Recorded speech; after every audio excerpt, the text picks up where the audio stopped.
Hoje a palavra de Deus é em Isaías 38, e o tema dessa palavra é quando Deus entra no meu quarto. Quando Deus entra no meu quarto. Isaías 38, a partir do versículo 1. Naqueles dias Ezequias ficou doente, à beira da morte. O profeta Isaías, filho de Amós, foi visitá-lo e lhe disse: assim diz o Senhor, ponha a casa em ordem, porque você vai morrer, você não se recuperará. E Ezequias virou o rosto para a parede e orou ao Senhor: lembra-te, Senhor, de como tenho te servido com fidelidade e com devoção sincera, e tenho feito o que te aprovas, o que tu aprovas. E Ezequias chorou amargamente. Então a palavra do Senhor veio a Isaías: vá dizer a Ezequias, assim diz o Senhor, o Deus do seu antepassado Davi, ouvi a sua oração e vi suas lágrimas, acrescentarei 15 anos à sua vida. E eu livrarei você e esta cidade das mãos do rei da Síria, e defenderei essa cidade. E este é o sinal que o Senhor fará o que prometeu. Farei a sombra do sol retroceder os 10 degraus que ela já cobriu na escadaria de Acás. E a luz do sol retrocedeu os 10 graus que tinha avançado. Depois de recuperar-se dessa doença, Ezequias, rei de Judá, escreveu o seguinte: eu disse, no vigor da minha vida, tenho que passar pelas portas da sepultura e ser roubado do restante dos meus anos? Eu disse, não tornarei a ver o Senhor na terra dos viventes, não olharei mais para a humanidade, nem estarei mais com os que agora habitam nesse mundo. A minha casa foi derrubada e tirada de mim, como se fosse uma tenda de pastor. A minha vida foi enovelada como faz o tecelão, e ele me cortou como um pedaço de tecido. Dia e noite foi acabando comigo. Esperei pacientemente até o alvorecer, mas como um leão ele quebrou todos os meus ossos. Dia e noite foi acabando comigo. Gritei como um andorinhão, como um tordo, gemi como uma pomba chorosa. Olhando para os céus, enfraqueceram-se os meus olhos. Estou aflito, ó Senhor, vem em meu auxílio. Mas que posso dizer? Ele falou comigo e Ele mesmo fez isso. Andarei humildemente toda a minha vida por causa dessa aflição da minha alma. Senhor, por tais coisas os homens vivem, e por elas também vive o meu espírito. Tu me restauraste a saúde e deixaste-me viver. Foi para o meu benefício que tanto sofri. Em teu amor me guardaste da cova da destruição. Lançaste para trás de mim todos os meus pecados, pois a sepultura não pode louvar-te. A morte não pode cantar o teu louvor. Aqueles que descem a cova não podem esperar pela tua fidelidade.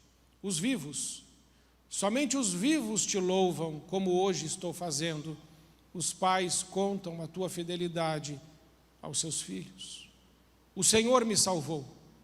Cantaremos com instrumento de corda todos os dias da nossa vida, no templo do Senhor. Isaías dissera: apliquem um emplastro de figos no furúnculo e ele se recuperará. Ezequias tinha perguntado: qual será o sinal que subirei no templo do Senhor? Amém. Irmãos, esse texto relata a história de um rei Ezequias, que estava enfrentando uma guerra, e essa guerra contra o rei da Síria estava do lado de fora. Mas o profeta Isaías é mandado pelo Senhor, e ele entra lá onde está o rei Ezequias, no seu quarto. Por isso que essa mensagem é quando Deus entra no meu quarto. E lá no quarto, Ezequias já estava sofrendo, porque ele sabia que ele estava doente, e ele não sabia qual seria o fim dessa doença.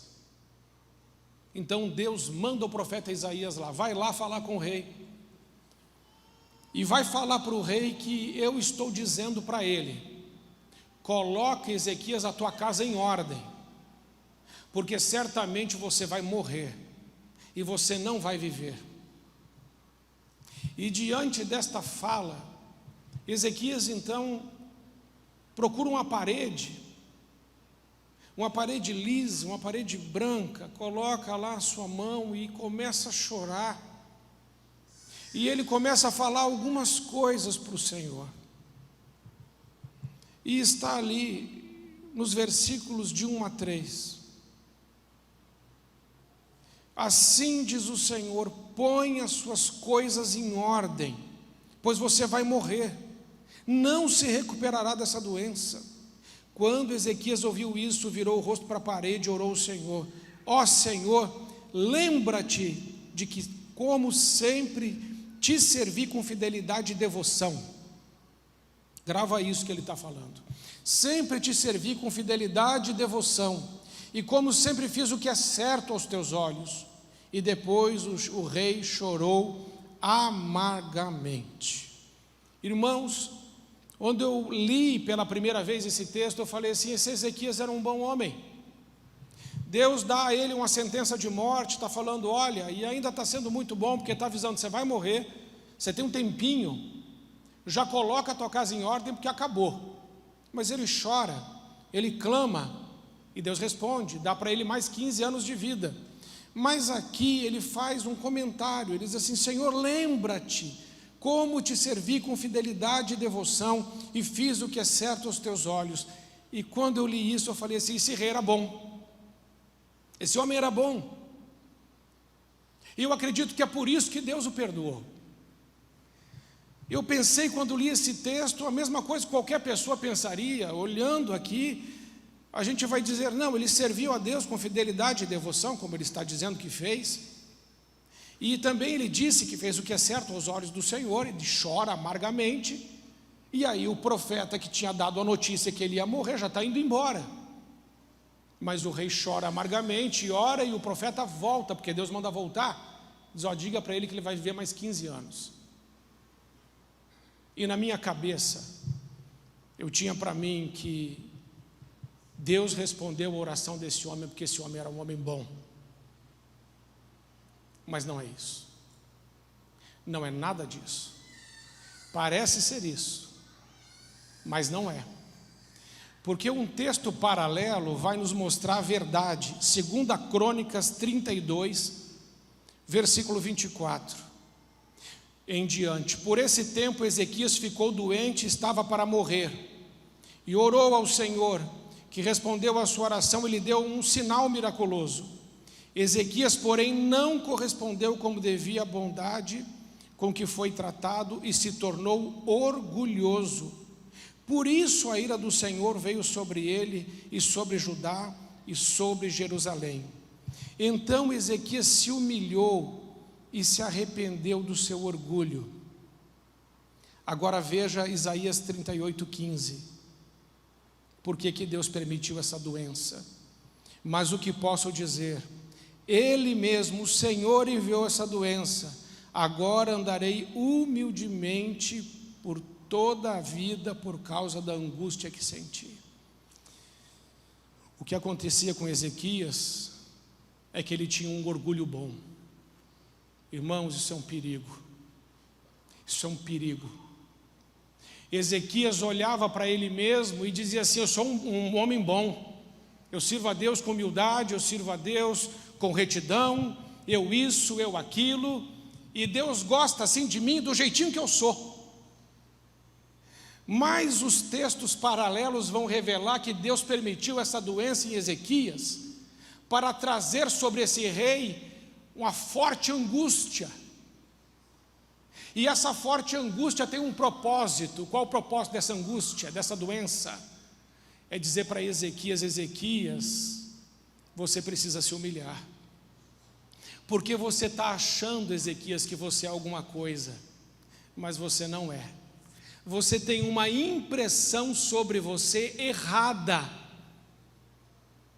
Você já ouviu aquelas pessoas que falam assim: Deus me ama do jeito que eu sou? Eu preciso dizer para você que não. Deus não ama ninguém do jeito que é. Deus quer que todos nós, diz a Bíblia, Efésios capítulo 4, que todos nós cresçamos e que todos nós fiquemos maduros até alcançar a estatura do varão perfeito, a saber, Jesus Cristo, o nosso Senhor.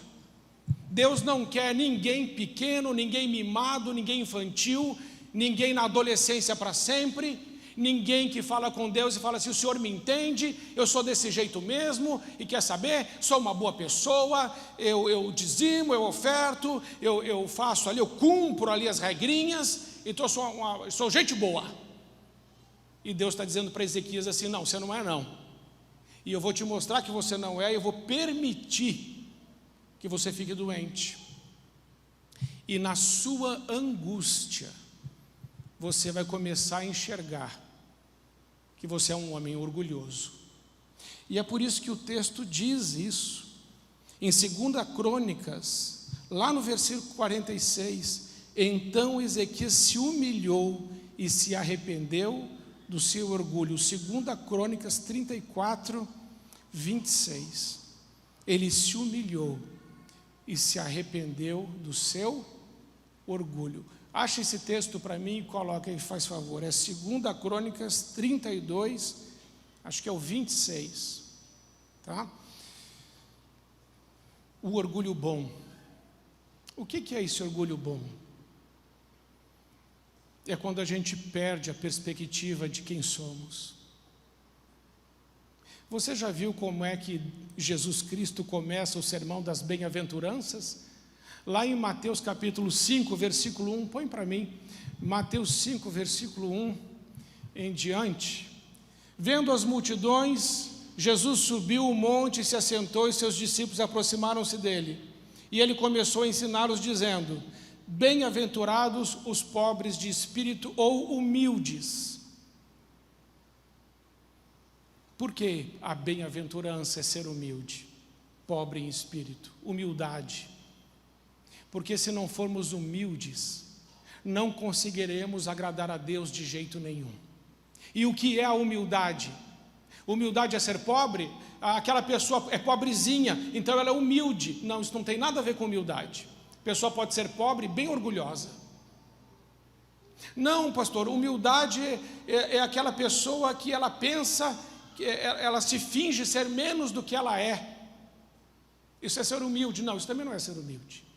Humildade é ter uma perspectiva correta de si mesmo. Humildade é a gente saber quem realmente a gente é. E é por isso que Jesus disse lá em Lucas 9, 23, aquele que quiser me seguir, renuncie-se a si mesmo, tome a cada dia a sua cruz e siga-me. Tomar a cruz é identificar-se com o pecado, é saber que é pecador, é saber que merece o inferno, e se não fosse a intervenção de Jesus naquela cruz, não iríamos para o céu. Humildade significa desejar desesperadamente a presença e a graça de Deus sobre a nossa vida. Irmãos, Deus permite que a gente passe por angústia, para a gente olhar no espelho e entender quem a gente realmente é. E Deus tratou o rei Ezequias dessa forma: o seu orgulho, a sua arrogância, a sua altivez, o seu nariz empinado. Deus estava quebrando o queixo daquele homem. E Deus precisa quebrar o queixo de muita gente aqui. Muita gente até que já está indo embora. Dois já foram embora. Já não gostaram da palavra. Porque é assim. Se o pastor começar a pregar alguma coisa que eu não gosto, eu levanto e deixa eu ver se eu acho uma autoajuda na internet aí para fazer bem, para me fazer bem. Aqui não tem autoajuda, aqui tem evangelho. E eu nunca vou negociar de pregar a palavra de Deus, a verdade do evangelho, ainda que só fique eu e Jesus aqui. Então a primeira lição é: Ezequias, você está enganado, você não é isso que você está pensando, você está com um conceito errado sobre você mesmo, e eu vou permitir essa doença para quebrar o seu orgulho, para quebrar a sua altivez, para destruir a sua soberba, e para você entender que você é um pecador miserável, igualzinho eu falei com o pessoal lá em Apocalipse da igreja de Laodiceia. Apocalipse capítulo 3, versículo 17, diz assim, você diz, o que Jesus diz à igreja de Laodiceia? Você diz, sou rico e próspero, não preciso de coisa alguma, e não percebe que é infeliz, é miserável, pobre, cego e está nu. Eu o aconselho a comprar de mim ouro purificado pelo fogo, e então será rico. Compre também roupas brancas para que não se envergonhe da sua nudez, e colírio para aplicar nos seus olhos, a fim de enxergar. Eu corrijo e disciplino aqueles que amo. Por isso seja zeloso e arrependa-se. Preste atenção, estou à porta e bato. Se você ouvir a minha voz e abrir a porta, eu entrarei, e juntos faremos uma refeição como amigos. O vitorioso se sentará comigo em meu trono, assim como eu fui vitorioso e me sentei com o meu Pai em seu trono. Quem tem ouvidos para ouvir, ouça o que o Espírito diz à igreja, às igrejas. Aqui Jesus está dizendo, você tem na sua cabeça que você é rico, próspero e não precisa de coisa alguma, mas não percebe que é infeliz, miserável, pobre, cego e está nu. O que Jesus diz a essa igreja é, você não está se enxergando. Você está com uma perspectiva errada sobre quem você é e sobre a vida que você está levando. O que Jesus está dizendo, olha, talvez eu tenha que intervir na sua vida por amor. Por amor. Talvez eu tenha que intervir na sua vida de uma forma tão forte, que eu preciso te colocar numa cama, te deixar doente, ou te dar um diagnóstico de morte, para você começar a repensar suas escolhas e se rever. Porque se você continuar achando que você é o que você não é, então você está perdido. Então Deus, por amor, Ele permite que a gente sofra, para a gente alinhar o nosso coração com o coração dEle. É por isso que está escrito em Isaías 38, 16 e 17, o próprio Ezequias diz, Senhor, a tua disciplina é boa, pois conduz a vida e a saúde. Ele já está entendendo o que está acontecendo aqui. Ele já começou a perceber o que Deus está fazendo. Tu restauras minha saúde e permitas que eu viva. Sim, a angústia me fez bem. Pois tu me livraste da morte e perdoaste todos os meus pecados. A tua disciplina é boa e a angústia me fez bem. Hoje nós estamos por aí, irmãos, com uma igreja mimada, com uma igreja que, se as coisas não acontecem do jeito que a gente está pedindo, do jeito que a gente está querendo, então a gente vira as costas para Deus e vai embora.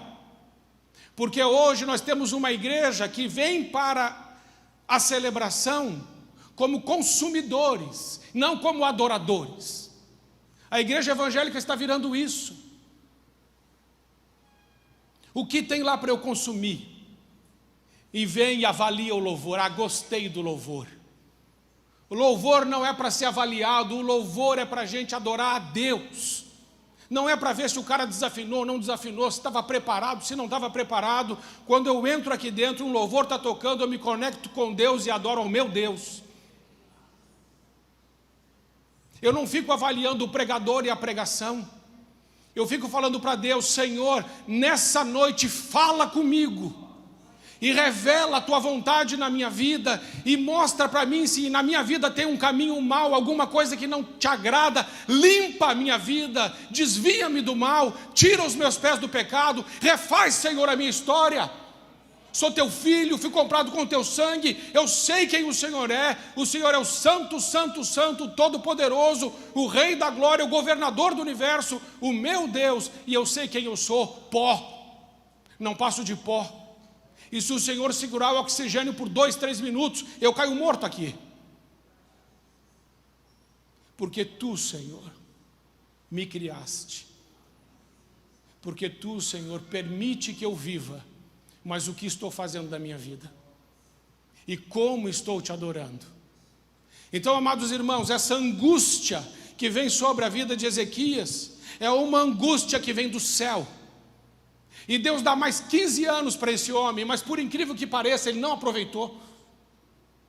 Em 15 anos que esse homem ganhou de presente de Deus, nesses 15 anos ele vai ter filhos, porque ele tinha 38 anos aqui. Ele tinha 38 anos de idade.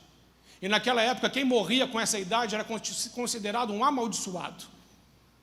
Porque morrer com idade curta, assim, 38, 30, é porque estava debaixo de maldição. Então Ezequias, ele vai entender que ele está debaixo de uma maldição. E a palavra maldição é bíblica, irmãos. E a palavra maldição saiu dos lábios de Deus. Está em Deuteronômio 28. Maldição não vem do diabo, maldição vem de Deus. Então aí Ezequias vai orar e vai dizer: Senhor, eu não tenho nem descendência. E Deus diz assim: eu vou te dar 15 anos. 15 anos. E nessa época nasce o filho dele chamado Manassés. Manassés foi o pior rei de Israel. Não tem homem na Bíblia pior do que Manassés, filho de Ezequias, que recebeu essa graça de Deus. O que é que eu e você temos feito com a graça de Deus? Deus te dá uma segunda chance. Você orou a Deus: Senhor, não permita que eu morra. Deus te deu a vida. Você orou a Deus: Senhor, me dá mais uma chance. Deus te deu. Você clamou com lágrimas, e aqui a palavra de Deus está dizendo, e ele disse: Ezequias, eu ouvi a sua oração, e eu vi as suas lágrimas, e eu estou te dando mais 15 anos. E esse homem simplesmente pegou todo esse presente de Deus e jogou no lixo. Porque esse Ezequias representa uma geração que está indo na igreja, uma geração que está diante de Deus, e que está olhando no espelho e está dizendo para si mesma: está tudo bem, eu estou bem na foto. E Deus está dizendo assim: não, você pensa que está bem, mas você é um miserável, você é pobre, você é cego, você está nu.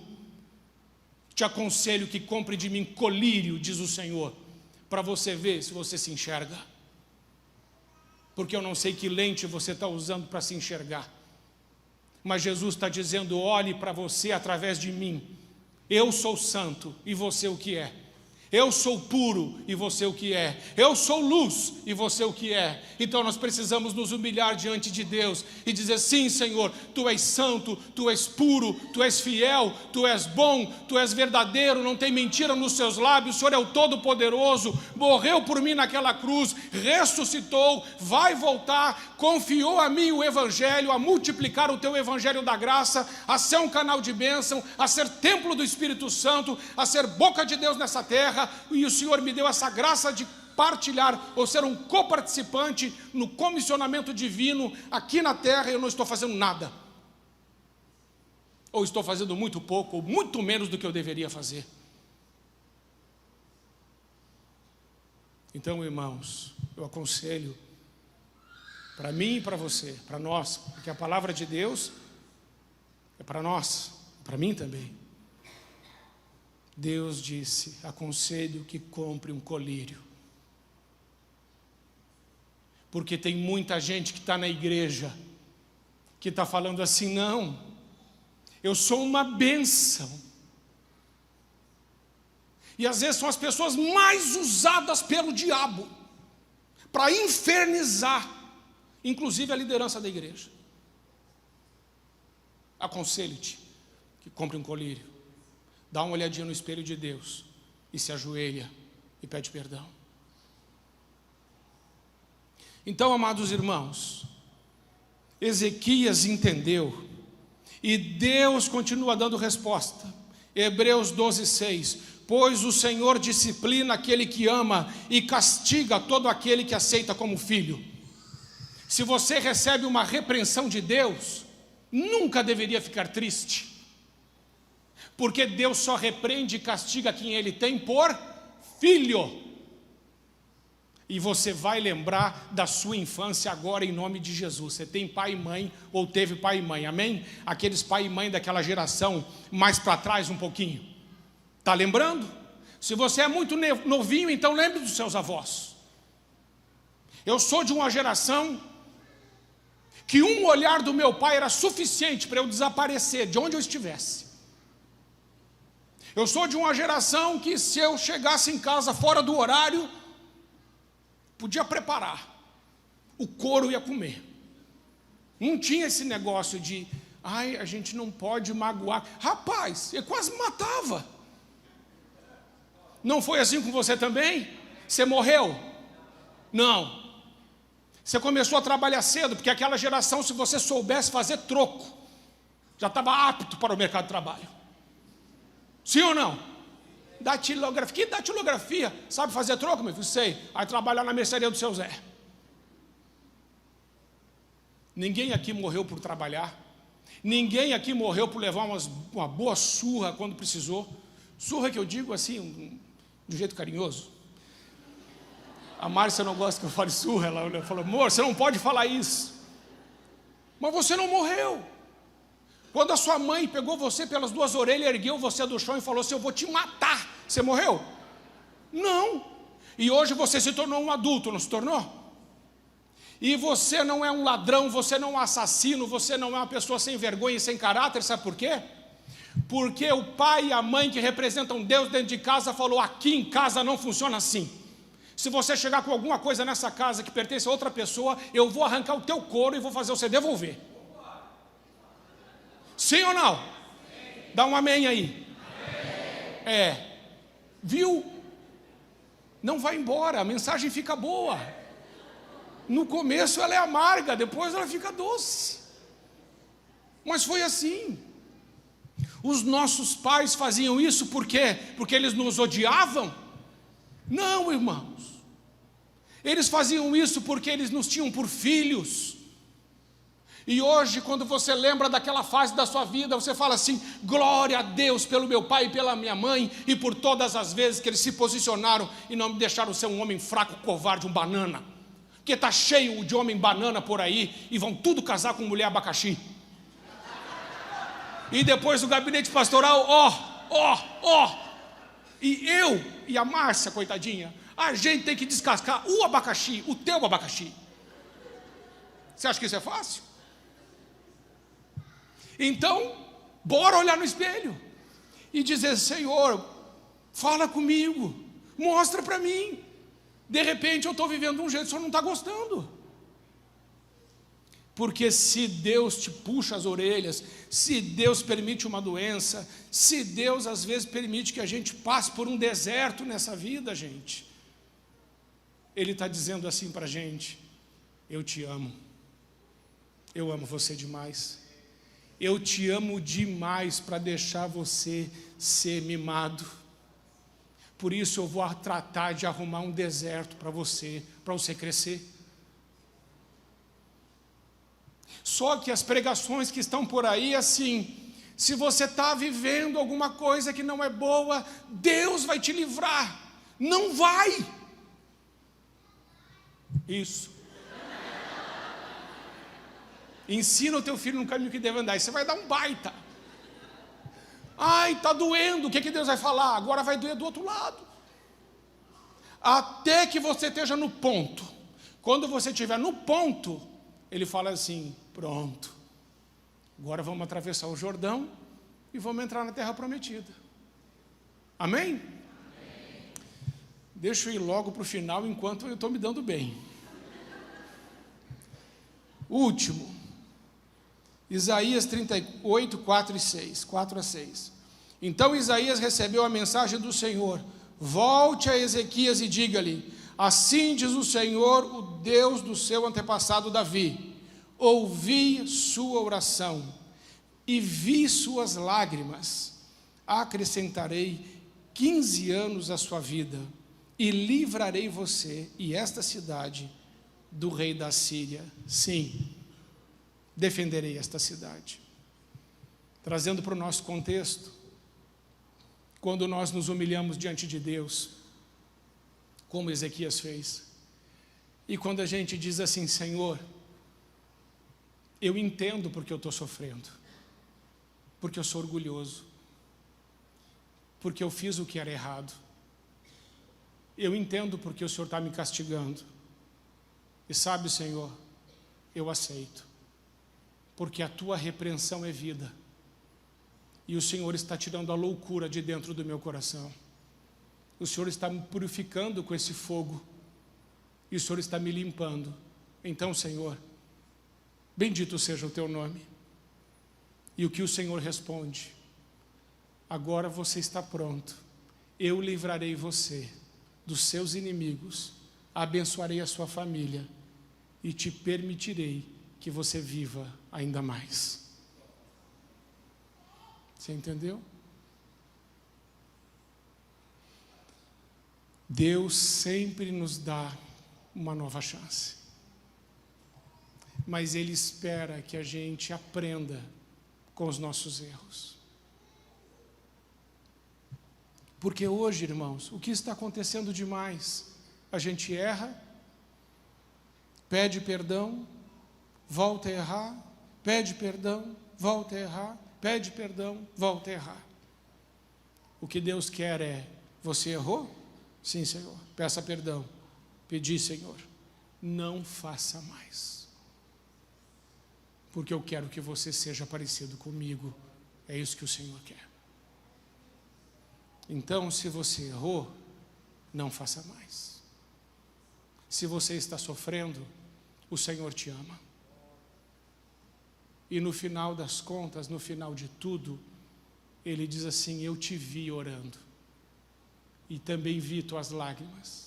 Eu te ouvi orando e vi suas lágrimas, e estou aqui agora para responder a sua oração. Eu não sei em que ponto dessa mensagem você está. Se no ponto de agradecer, se no ponto da angústia, se no ponto de reconhecer qual o seu pecado, porque Ezequias reconheceu qual era o pecado dele. Mas se é o ponto de reconhecer o pecado, hoje é o dia de pedir perdão para Deus. E se você está sofrendo, hoje é o dia de dizer, sim, Senhor, eu estou entendendo. E eu sei que o Senhor me ama, mesmo apesar disso que eu estou passando. Se é que aquilo que eu estou passando de ruim é por causa de alguma coisa que eu fiz que Deus não queria. E por último, Deus é o Deus dos recomeços. Em que ponto está a sua vida? É o recomeço? É o pedido de perdão? É um momento de angústia? Vamos ficar em pé. E eu quero orar por você. E me entenda bem, eu quero orar por você, mas eu estou orando por mim aqui. Porque não sou melhor do que você em nada. E essa mesma palavra que pegou em você, também bateu em mim. Então eu também preciso da graça do nosso Senhor. Mas eu quero convidar você que vem orar por qualquer um desses 3 motivos. Se você identificou, é essa situação, eu entendi, Senhor, o Senhor já me revelou qual é o pecado que eu cometi, eu quero te pedir perdão, quero mudar. Segundo lugar, eu quero viver um recomeço com o Senhor, porque eu sei que o Senhor está vendo a minha oração, ouvindo a minha oração, vendo as minhas lágrimas. E Senhor, eu quero saber quem eu realmente sou. Essa é uma oração boa de se fazer, irmãos. Senhor, eu gostaria muito de saber quem eu sou aos teus olhos, não aos das pessoas, não aos das pessoas, aos teus olhos, quem sou eu?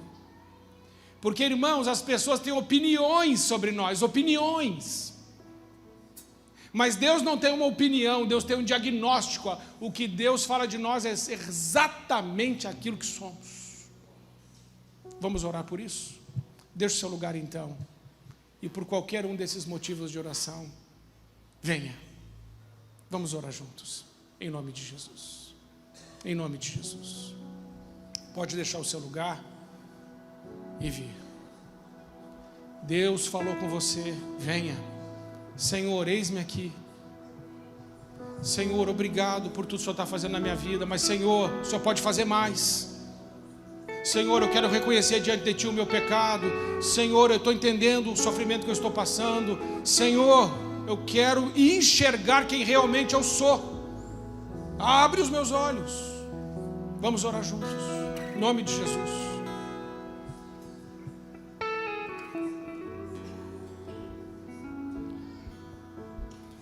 Amém. Amém.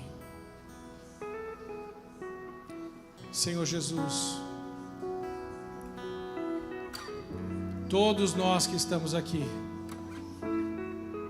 e reconhecemos que precisamos comprar o colírio de Ti.